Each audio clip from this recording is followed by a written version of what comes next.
Mr Speaker, I rise to second the member for Wentworth's National Land Transport Act Amendment Better Value for Taxpayers bill. And I commend her once again on her constructive contribution to the 47th Parliament. Like many on the crossbench today, she's offering up rational policy that takes a long-term approach. Now, this bill would put in place a range of things that I assumed already happened. Coming from the private sector, I assumed that taxpayer money would be spent carefully on the things that make the most sense. But the reality is actually a bit depressing. No business case is needed, no blowouts have to be explained, and we never check whether projects actually delivered what they were meant to deliver. As we enter pork barrelling season before an election, it's more important than ever for taxpayers to see that their money is being spent well. So when governments want to spend our money on big projects, this bill requires them to do a few things. Firstly, they have to have a long-term infrastructure plan. Secondly, they need to publish a business case showing each project is actually worth doing. They need to explain the reasons if there's a cost or time blowout, and also actually learn from each project for next time so we can get better at delivering infrastructure. These are sensible and reasonable measures, and apparently they're also pretty radical, because neither party wants to be scrutinised when they're in government. Big infrastructure projects are an opportunity to create the future we want.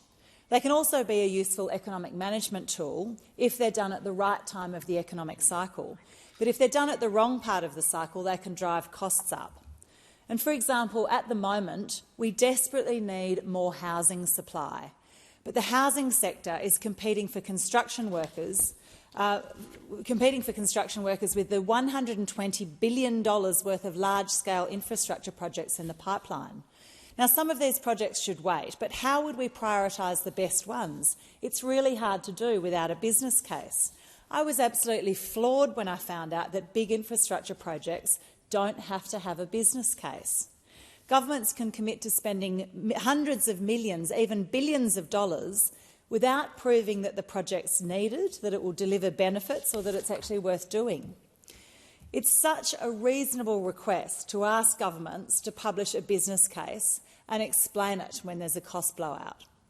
And after projects have been delivered, they should have to be evaluated.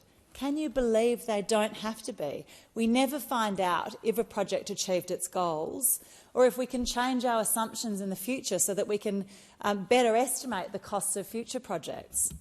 The changes proposed in this bill would rebuild public trust in government decision-making and allow us to learn from our failures and also from our successes.